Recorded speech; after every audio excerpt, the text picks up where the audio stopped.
Episode 5, traders. Is this the market for you? And trading psychology. These go hand in hand. We've seen so many irrational markets over the years, Josh and I, and market can stay irrational longer than we can stay solvent. The only thing I know is I don't know. What separates the pros from the amateurs, right, is the pros realize that the unexpected can happen, and they think with clarity in that adversity, where the amateur, they really need the crystal ball. That's what I see. I see so many people, even the last week, blowing up because they need that crystal ball. They want the market to be predictable. They think on singular setups. This has to work. This has to work. I got my Fibonacci lines in. The MACD hit. The moving averages are perfect. This has to work out. And it doesn't. And so thinking like that gets you in trouble. The certainty certainly gets you in trouble. What are your thoughts there?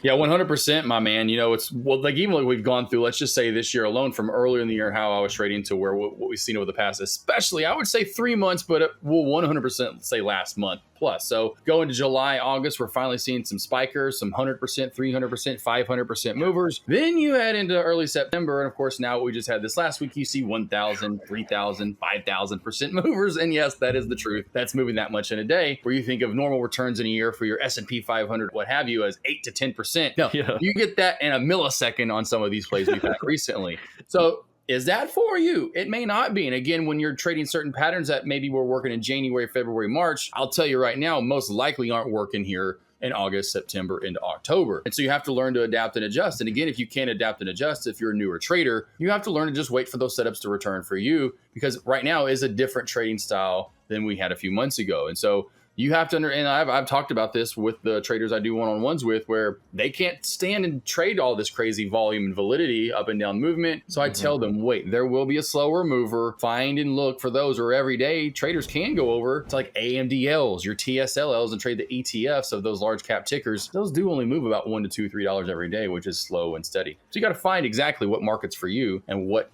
volatility you can handle, essentially. Yeah, because everybody trades a little different, and you got to discover that via your trading psychology, and you got to try to think with so much objectivity. Like you were saying, these runners with the irrationality, like they may not even have news either. But the problem is, like when I see shorts getting over convicted on them, like there's no news, this shouldn't be up, and then it just keeps spiking and blowing people up left and right because they're not trading what is. They demand that the market be a certain way when they're not trading objectively. Like the market's just printing information. That is all. And our expectations are what's going to ultimately kill our accounts. So you can, over time, with your experience, try to find what works best for you, and ultimately where you have conviction to trade the best way that you can. For example, there's a few down here, fast movers, like those small caps, those supernova plays, that might induce adrenaline and stress, and then you're not thinking clearly.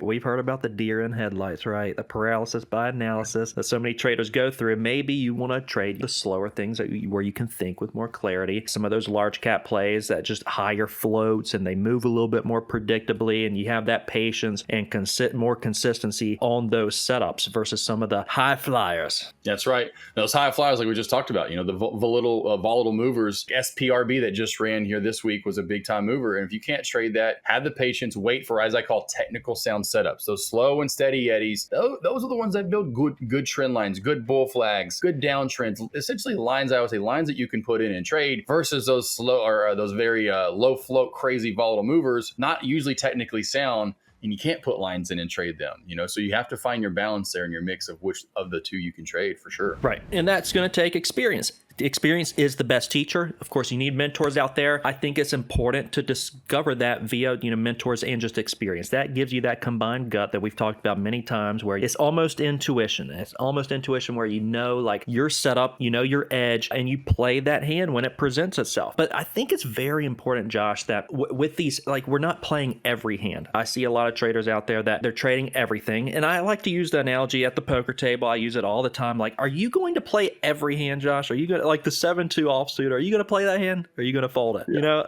It's those hands. If you traded everything in the stock market, everything that moved, and this is where newer traders, they'll learn over time. It's like, it's not going to pan out well. But the thing is, if you heard the market tuition, we really only learn in the drawdowns. I've seen that. I've seen traders, like I just had a trader blow up, Josh, that was like, I'm not going to blow up in it. But you could tell he has not had that, he has not had that pain. When the pain sets in, it sears into your memory and you don't make make those mistakes again. That's why, like, I always say, don't marry tickers, because I've done it. I've blown up doing that. I've focused on singular setups, single hands at the table. I've gone all in, and it doesn't work. The edge plays out through repetition, and so we got to think like the house does on these trades. Yeah, and like you said, reality check. I like that. It says that down there. My cat keeps wanting to rejoin this. I think the cats learned this with the reality check, understanding. Yes, learn your lessons. But you need that, but you have to understand where and when to continue with the reality checks. Where some traders, it seems like they want to continue getting a reality check. Like I had one. Let's just talk about validity of discipline, right? Emotional swings, of time commitment, all that comes into play. But to me, just going back to that first reality check where I chased a third halt up, took a big loss, the very volatile play, and I said, whoa. I didn't continue to do that. I saw the big loss. I understood that I could not trade those type of movers like we've been talking about, and needed my slow and steady Eddie plays, my technical sound setups. And that's where I came up with that verbiage, technical soundness, because I'm looking for that, and every day I still am. Of course, I can trade more volatile tickers now, as we've talked about, but that takes, like you just said, time, experience, putting in the tape, watching tickers move day in, day out. Where can they move to? Getting familiar with how they move. Like I've talked about the 35 to 50 rule. That comes with time, with repetition, so, and then back to, like you said, which I love, you don't have to trade every setup. And yeah, I do see traders, they just want to trade. There's this setup, there's that setup. And I've talked about that before throughout the years of my trading journey, saying, listen, I will alert setups, but I'm not trading everything that I alert to you guys, or say, hey, here's this, or hey, here's that. I'm waiting for what feels good and comfortable for me. And what I've done plenty of times, where, like I've said also in the past so much, everything we do day in, day out, like when I'm putting the cat down,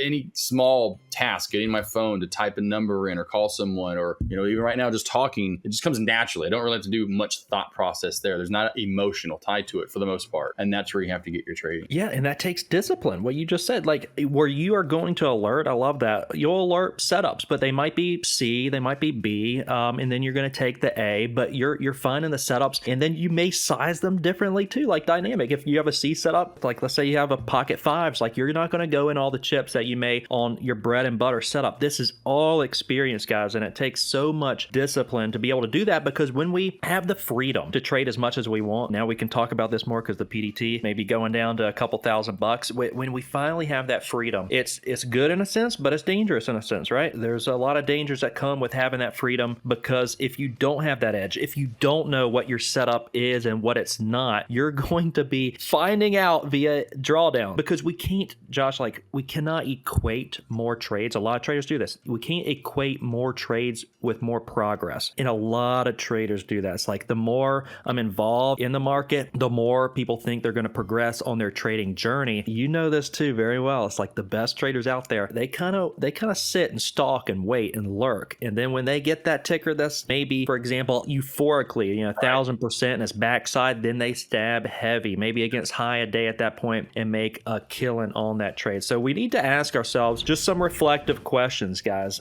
Trading journey, like for example, can you take 3 red days in a row without revenge trading? 3 red trades, really. That's probably my number one issue right now in trading that I've been working on a lot, is when I'm red, let's say 5 in a row, naturally, psychologically, you have got to do the opposite of what your mind's telling you. This is what's going to define you. If you can be the best loser, like Josh and I have talked about before, the best loser wins in trading. When you're red on the day, do you say, oh, let me size up and try to make that back? And you start sizing up on C plus setups, like Josh is referring to. Like I would, Josh, you're referring to those setups that you may alert but not trade. So my problem in the past has been I would see those C plus setups, and now I'm sizing like they're A plus, trying to dig myself out of a hole. Right. Revenge trading because I'm trying to get green on the day. It's a psychological mistake where you have got to be so disciplined to step away on the days where your edge may be not working out in that particular market. Circling back to that.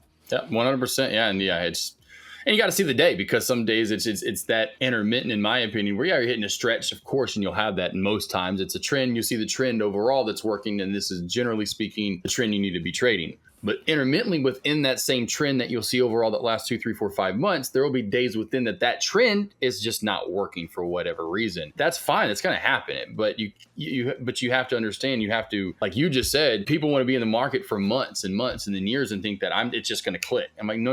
You got to rinse and repeat the same thing day in, day out to find that, rhythm and rhyme of your edge in the stock market. And most don't. They want to throw, and that was kind of the thing back in the day, the old added saying, which like dad would say, throw it all up against the wall don't see what sticks. We're trying to get a job or something. I'm like, Yeah. this isn't trying to get a job. This is the job. And you want to throw the same thing up against the wall day in, day out, and understand that over time, when you're throwing maybe 10 things up against the wall at first, you've got to learn to eliminate 3, 4, 5 of them and say, I can't trade those setups. They're not really hitting that well. And really, if you are, unless you're doing bots and you really understand that you want to be your own independent trader, most traders are only going to have 1, 2, 3 setups in the first 2, 3 years of their journey that are successful. And you've got to stick to those and not, unfortunately, be an ignorant kind of caveman, so to speak, and like you're going to keep hitting your head up against the wall. Yeah. I love that. The job. And that reminds me of the trade. Like amateurs think I need to be in a trade. Yeah. Pros think I need the trade. They're looking for the setup, the trade. I'll tell you this, like when the trades find me, Josh, I do way better. I was like, for example, it's very relevant because a couple weeks ago, I was like $1 away from getting funded on the 25K, and I was chasing that dollar and I ended up max losing on that day. Not only losing all, I made like a couple hundred on the day and then lost not only that, but max lost because I was chasing the money versus trading the setups and allowing them to come to me. Let the trades find you. When you try to find the trade, it doesn't go well at all. Yeah. These are common traps that can certainly happen. Thinking like the market owes you, then you double down on bad trades, trading your P&L. Yeah, that's what I did. I traded the P&L instead of the setup. That's a dangerous road to go down. Yeah, we talk about it all the time, on those live streams with Michael. So, me and Mr. Nasser in that same area of just never looking at it. And we'll look at that later on because we know how much on that mental side it puts such a barrier to me on my trading, just for me alone. And so I know that's going to be that way for a lot of the traders because I get that. Where traders talk to me about me being disciplined or patient. And I'm like, well, if I am what seems to be one of the more disciplined and patient traders out there, and it affects me bad emotionally, it makes my trading bad when that happens. I said it for years. Wait for trades to come to you. You have to wait for trades to come to you. You go in your stock trading site, everyone, stock sniper. Well, I remember that saying a lot, but then how many snipers do you know that are just out there going bam, bam, bam, bam, bam, bam? They don't have an AK-47. They have 5 rounds in there, maybe 10, and they usually aren't going to hit 1 or 2 or 3. They're going one trade at a time, right? And they're taking the trade, the job. And so you have to have trades come to you. You have to wait for that. Wait for the money to find you because, again, you can't go chasing it. Don't go. Hey, TLC, going back to the other guys, a great movie. Don't go chasing waterfalls. Just don't go waterfalls. Don't go chasing waterfalls. Don't go chasing waterfalls. Yeah, when we try to chase and force our will on the market, it's very expensive, guys. It can be very expensive. So we got to adjust the way we think much in the market. We cannot be focused on the outcome. Like detaching ourselves from the outcome. You can't do that in any other field or any other profession. You're outcome focused, but in trading, you got to focus on the setup. Let the trades play out. Always have risk in mind. And you got to have that growth mindset outside versus the gambler's mindset. Right. Yep. 100%. Ultimately. Yeah. You got to kind of, and unfortunately, just because the world we live in and how we are, whether it's DraftKings or you're doing fantasy football, or you've been to Vegas and people do, or it's online betting, whatever it is, gambling. We've got most humans before they get to this and stock trading have got that into their brain, and so they feel this way. Here comes my wife. Oh yeah, there's my food. There's my lunch right there. There's my amazing assistant, Avery. Everybody, that's hilarious. But most have that. They have that mentality before they get into stock trading of they've gambled before, they've done the casino, or they've online bet, and so there's some sort of mental barrier that there's some sort of bad essentially habit they formed, right? And so that already starts to tick and tick and tick, and now the dogs are smelling it. But you can't have that. You've got to take it trade per trade, one trade at a time. You have to have goals set in front of you, like you've talked about, which I love as a great example, and I do as well. You're bowling. Put the things in the gutters, put the bumpers in, have some guidelines, trade the guidelines. And for a lot of traders, I don't know why it's so hard, but just try for a week or two, trade the chart, trade your setup, and just don't look at the P&L, or like I do, just get rid of it. And that will help you out. Yeah, the gambling mindset is one certainly that a lot of newer traders, they're just going to have initially. I often think of the scarcity loop. It's what social media uses, what slot machine uses, what pretty much everything uses. That quick repeatability, opportunity, quick repeatability, and the random results. So think of it like social media. You scroll and it's like, okay, I'm going to get something new. It's quickly repeatable and there's opportunity for something. They use that formula everywhere, and that formula exists in trading. So you have to detach yourself from that. Say, am I taking my edge, or am I just looking for that swipe and see what happens? It's that dopamine rush. So you have to differentiate that dopamine from trading your edge and be in the house in the casino. Ultimately, what is that? I mean, that's letting your winners run, capping your losers, good risk management, focusing on the process, not the profits. Process oriented versus results oriented. Process is so much different than results, because results says, was I green on this trade? Then it must have been a good trade. Right. But like we just mentioned earlier, we can have multiple red days in a row and still our equity curve look sharp, look good, and be on the rise. We could have red trades all day, but we know the stat journaled, we've back tested a lot. We know ultimately over time where our equity curve goes. And so we don't have to be fretful. We don't have to worry. We don't have to get to that point where it's like, oh, okay, we're revenge trading now because we're in a drawdown today, when we know we know the equity curve doesn't just look like this. No, like it never does. And we've gone over this. Josh has talked about this in so many other episodes, just eliminating the big losses. That should not be a part of your trading formula. Just small losses, small wins, and big wins. That's pretty much it. No big losses. You got to eliminate them and set realistic goals, celebrating ultimately consistency, not wins, consistency. We're celebrating consistency. That's focusing on being a good loser in those drawdowns and not revenging. Got to get used to seeing red. That's another big thing. Got to get used to seeing red. And again, when you're going to have red days, you have to get over that. But that's what makes this so hard, honestly, in the end, where the traders can't get used to seeing that red, that they're going to be wrong sometimes, and that they're going to have to track and journal and track, keep going over what they're doing and find that process like you talked about, because this is it. You're building a space, a rocket or whatever, and you want to go out of space. How much trial and tribulation, how many errors you're going to have to you ever get that thing off the ground? And then let alone, you haven't even started to get the land yet. You're just trying to get it off the ground. You got to understand that that's going to take what? A lot of journaling, a lot of back testing, trying to figure out what works and what doesn't work. Then what? Rinse and repeating what does work, right? That's how those, just for a small example, how those rockets start from a thought to we're getting it to take off to it's crashing, it's not landing, and now we're putting people in that rocket. That's a long time, a long journey for those really smart people, right? Those guys went to a lot of school to do that. So you got to understand, you got to do the same thing. You've got to go to school every single day, put your homework in, and you over time, when you rinse and repeat the same thing, that's slowly working. Now it's working a little bit better. Now it's working even more. That's it. Like, and then Kevin talked about, and we've always talked about that. Get rid of the big losses. But that then comes where traders can't be ignorant. You've got to realize when you do the back testing where those big losses, like again, I talked about this earlier. Third halt up, chased it, volatile plays. You didn't see me trade those for a long time again. And you have to understand that for sure. There's moments, guys, where we're all going to have a lapse of judgment. There's going to be times where you mess up. It's part of trading, but you need to minimize that as much as possible. We saw this past week, at least I did, people losing so much money chasing highs. Buying high, hoping higher. It's a strategy that some figured out, and Josh does it very well with his stop essentially at his entry price, but you gotta know your stop. I just saw people all this week, Josh, blowing up doing that on these tickers that are up so many hundreds of percent, chasing gurus, their entries, and just being sheep, not knowing the strategy, just chasing the dopamine, and that's a red flag potentially that the market may not be for you. You're craving this excitement over consistency. You've got to have the back testing to know, like, can the strategy work out for me over time, or am I just chasing excitement, chasing euphoria, having that fear of missing out? There's multiple fears, and it's very important, I think, for you to out there to define like what your trading fear is, because we all have these habits that can break us. We got to create a situation for our trading account that prevents us from trading these fears ultimately. Yeah, for sure. And what you say with the consistency, you can't sleep after a red day. Listen, take days off. You haven't got a lot of sleep. Take the day off. You had a red day or 2 red days in a row. Take some days off. Don't fight back. Again, like really seems to be a lot of the thing we always talk about, where newer traders just have to have that. Got to trade, got to get it back. Okay, I started red. I got to get this back by the end of the day. This isn't a rush. As I even joke at people when they just first meet and then 2 months in, they're getting married. I'm like, I want to be with them forever. Well, if you want to be with them forever, why don't you spend a little more time together? Like, what's the rush is my point. And that's what every trader is. And every world, I won't say every trader, but every human has that. They've got that, hey, I've got it, I need it right now kind of thing, so to speak.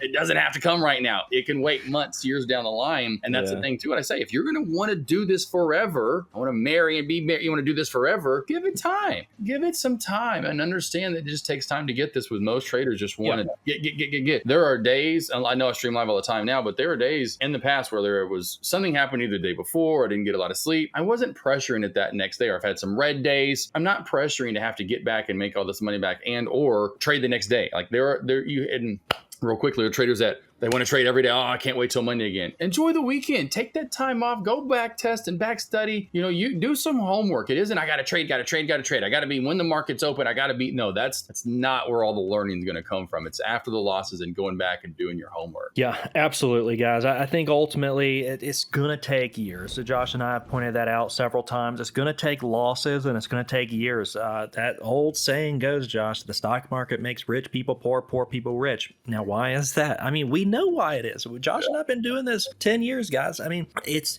because you have got to learn in the drawdowns. And if you start with a ton of capital, you're going to lose all that capital learning in the process. But if you don't have capital, you have these evals, you got small accounts, it's perfect. It's perfect because you're going to blow them up. It's going to happen. Your losses are going to sear into your memory. It's going to be a good thing ultimately. I'm not dissatisfied, Josh, when I see newer traders blow up because I'm like, well, they're not going to do that again. And you've said that too, right? There's some trade you don't do anymore. What trade is that? A downtrend breaks. Which one was it that I didn't? That's one I don't take. Which one did you talk about? Yeah, you mentioned one before. It may have been that one.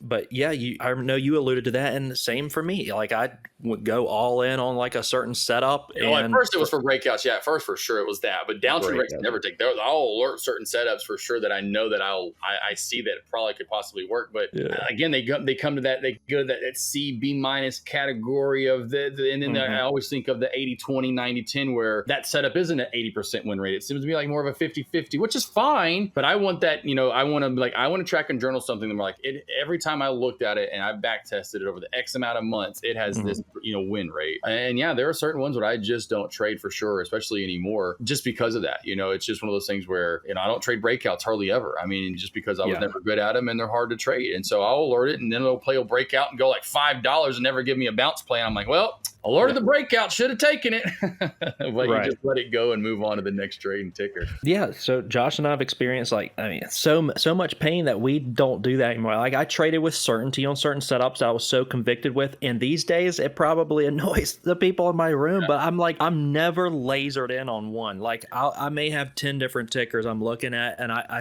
throw a little bit of chips on all of them. Right. I try to avoid I have setups that I will love, but I'm never trading like I love them. I'm never going all in on this one setup. It's not happening. First of all, the all in, never good.